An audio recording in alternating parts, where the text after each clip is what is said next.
आदाब नमस्कार। आप देख रहे हैं लाइव इन महाराष्ट्र। आइए हम आपको ले चलते भिवंडी के शांति नगर बिलाल मस्जिद के पास ग्राउंड पर, जहां पर आज ऑल इंडिया मजलिस इत्तेहादुल मुस्लिमीन पार्टी की ओर से दावत इफ्तार का आयोजन किया गया था।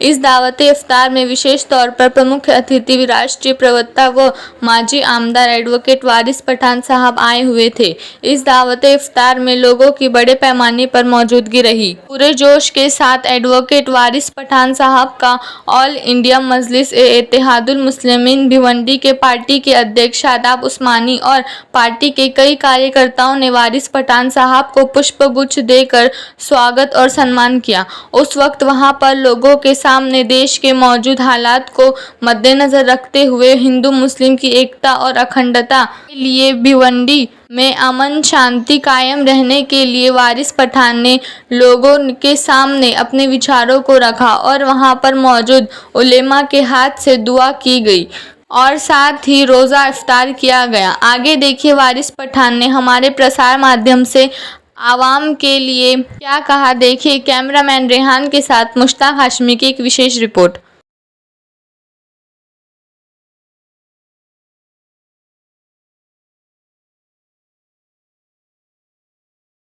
तमाम से गुजारिश करूंगा कि दुआ करें सारी उम्मत के लिए और इफ्तार का इनेकाद करें इंशाअल्लाह। बिस्मिल्लाहिर्रहमानिर्रहीम सल्लल्लाहु अला नबिय्यिल उम्मी व आलिहि सल्लल्लाहु अलैहि वसल्लम सल्लु अलैहि सलातम व सलामन अलैका या रसूलल्लाह सल्लल्लाहु तआला अलैका वसल्लम। अल्लाहुम्मा रब्बना तक़ब्बल मिन्ना इन्नका अंतस समीउल अलीम व तुब अलैना इन्नका अंतत तव्वाबुर रहीम। अल्लाहुम्मा इग़फिर ली व लिवालिदैया व लिल मुअ्मिनीना यौमा यक़ूमुल हिसाब। अल्लाहुम्मा रब्बना आतिना फिद दुनिया हसनह व फिल आखिरति हसनह व क़िना अज़ाबन नार वक़िना अज़ाबल क़ब्रि वक़िना अज़ाबल हश्रि वक़िना अज़ाबद दैन वक़िना अज़ाबद दारैन। इलाही कर सज़ा पालनहारा मालिक हक़ीक़ी परवरदिगार आलम, हम तमामी हज़रात तेरी बारगाह में हाजिर है मौला। परवरदिगार आलम, हमने रोज़ा रखा, नमाज़ें पढ़ी मौला, इसमें किसी भी किस्म की गलतियाँ गुस्ताखियाँ खामियाँ हुई हो मौला, माफ़ फरमा कर अपनी बारगाह में कबूल व मकबूल फरमा। मौला करीम, हम तमामी लोगों को हिदनस सिरातल मुस्तकीम पर चलने की तौफीक व रफ़ीक अता फरमा। मौला, हम तमामी लोगों की नमाज रोज़ों को तू अपनी बारगाह में कबूल व मकबूल फरमा। मौला, हम तमामी लोगों को राह के रास्त पर चलने की तौफीक व रफ़ीक अता फरमा। कुरान व सुन्नत पर अमल करने की तौफीक व रफ़ीक अता फरमा। मौला करीम, हम सर के बाल से लेकर पैर के नाखून तक गुनाहों में डूबे हुए हैं मौला, मगर तेरी रहमत की उम्मीद अपने महबूब के अंबर के सदक़े में मौला, हम तमाम लोगों के गुनाहे सगायर और कबायर को माफ़ फरमा। मौला, हम तमामी लोगों की मग़फ़िरत अता फरमा। मौला, हम तमामी लोगों की वालिदैन की मग़फ़िरत अता फरमा। परवरदिगार आलम, अपने हबीब करीम सल्लल्लाहु तआला अलैहि वसल्लम के सदक़े में मौला, हम तमामी लोगों के गुनाहे सगायर और कबायर को माफ़ फरमा। मौला, जो नीयत लेकर के यहाँ पर हाजिर आए हैं मौला, जिन जिन लोगों के दिलों में जो नेक जायज़ तमन्नाएँ हैं परवरदिगार आलम, उससे पूरा अता फरमा। परवरदिगार आलम, मौला करीम, हम में जो बीमार हों उन्हें शिफाए कामिला आजिला अता फरमा। मौला, जो परेशान हो उनकी परेशानियों को दूर अता फरमा। मौला, जो मुसीबतों में घिरे हुए हैं परवरदिगार आलम, माह रमज़ानुल मुबारक के सदक़े, नबी करीम सल्लल्लाहु तआला अलैहि वसल्लम के सदक़े परवरदिगार आलम, तमाम लोगों को परेशानियों से निजात अता फरमा। मौला करीम, तो अपना ख़ास फ़ज़ल फरमा, ख़ास करम फरमा, ख़ास रहम फरमा।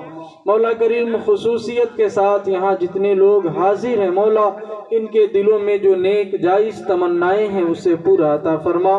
तमाम लोगों के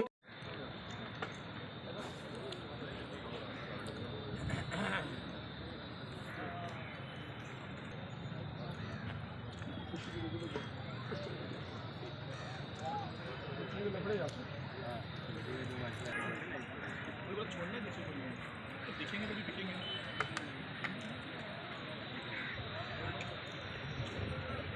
देखिए अल्हम्दुलिल्लाह रमज़ान मुबारक का महीना है और हम सभी ने एक नेक मकसद से इफ्तार पार्टी का एहतमाम किया था। सबसे बड़ी खुशी की बात है कि मजलिस इत्तेहादुल मुस्लिमीन के राष्ट्रीय प्रवक्ता एडवोकेट वारिस पठान साहब जो पूरी मसरूफियत के साथ आज यहाँ तशरीफ़ लाए, मैं उनका शुक्रिया अदा करता हूँ।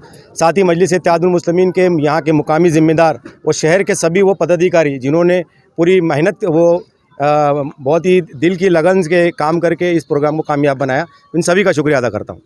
साथ ही पत्रकारों का भी।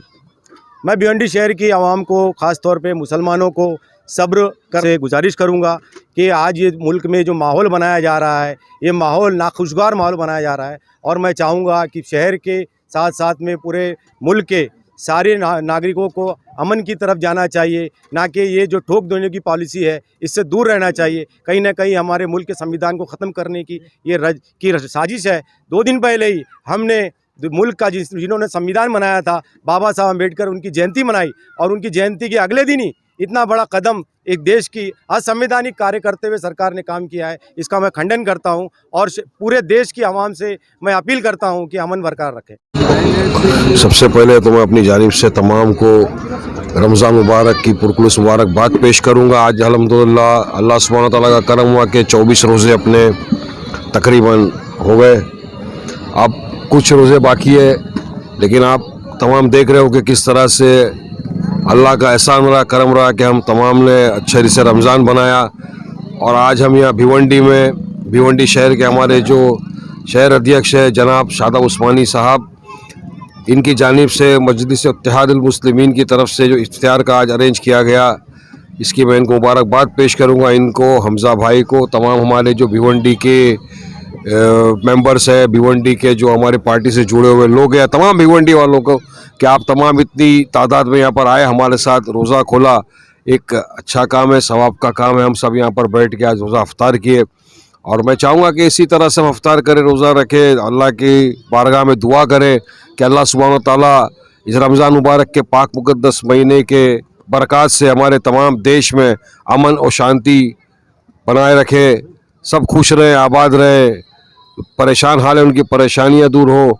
बस यही दुआ है कि फिर से अल्लाह ताला हमको इसी तरह का रमज़ान मुबारक का महीना नसीब फरमाए फिर जल्दी से, क्योंकि अब तो बहुत जल्दी ईद अनकरीब है, अब 6 रोज़े बचे हुए हैं। तो मैं अपनी जानिब से बस यही कहूँगा कि सब दुआ करिए अल्लाह सुब्हानहू तआला से कि देश में अमन शांति बनी रहे, सब खुश रहें, आबाद रहें, सेहत तंदुरुस्ती के साथ रहें और भाईचारगी पैदा करते रहे और एक दूसरे के दिलों में मोहब्बत जागरूक रहे। यही मेरी दुआ है इस रमज़ान में और रोज़ में। सर, कल जिस तरह से यूपी में अतीक अहमद और उनके भाई की हत्या प्रयागराज पुलिस के सामने कर दी गई, उसका मतलब है देखिए ये प्लेटफॉर्म वो नहीं है जहाँ से उस पॉलिटिकल बात की जाए, मगर फिर भी आपने जिक्र निकाला उस बात का, तो मैं कहूँगा कि हमारा देश चलेगा संविधान से, हमारा देश चलेगा कायदे कानून से, रूल ऑफ लॉ से, ना कि योगी की ठोक डालूंगा वाली पॉलिसी या मिट्टी में मिला दूंगा वाली पॉलिसी से। अब आप तमाम ने देखा कि किस तरह से पुलिस की मौजूदगी के अंदर कुछ गुंडों ने आकर अतीक अहमद को और उनके भाई को गोलियों से छन्नी कर दिया, 18 राउंड फायर किए। तो पुलिस की, प्रशासन की जवाबदारी बनती थी कि वहाँ पर कायदा कानून की व्यवस्था बराबर रखे, एडिक्वेट पुलिस सिक्योरिटी रखे, क्योंकि अतीक अहमद ने सुप्रीम कोर्ट में याचिका डाली थी, कहा था कि मेरी जान को खतरा है, मुझे प्रोटेक्शन दिया जाए। सुप्रीम कोर्ट में उत्तर प्रदेश की सरकार ने कहा था कि हम पूरी तरह से इनकी हिफाजत करेंगे, खिदमत करेंगे, बेहतर से बेहतर सिक्योरिटी प्रोवाइड की जाएगी। पर देखने में क्या है कि कल अतीक साहब का और अतीक अहमद और उनके भाई का कत्ल कर दिया गया। तो हम तो यही चाहेंगे कि अभी सुप्रीम कोर्ट इसमें इंटरफियरेंस करे और एक कमेटी बनाए, हाई लेवल जुडिशियल कमेटी होना चाहिए जिसमें इंक्वायरी करे कि कहाँ कौन थे ये लड़के, किसने इनको भेजा, ये जो उन्होंने पिस्तौल यूज़ किया ये तो बहुत इंपॉर्टेंट है, भारी वाला है, कहाँ से लाए, क्या इनकी मंशा थी, किस तरह से नारे लगाए JSR के और गोली चलाते हुए चले गए। तो सारी चीज़ की जांच पड़ताल होनी चाहिए, इंक्वायरी होनी चाहिए। और हम तो बस ये मैसेज देंगे तमाम लोगों को कि आप शांति बनाए रखिए, सरकार पर, सुप्रीम कोर्ट पर, कानून पर भरोसा रखिए। कानून से ही देश चलेगा, संविधान से देश चलेगा।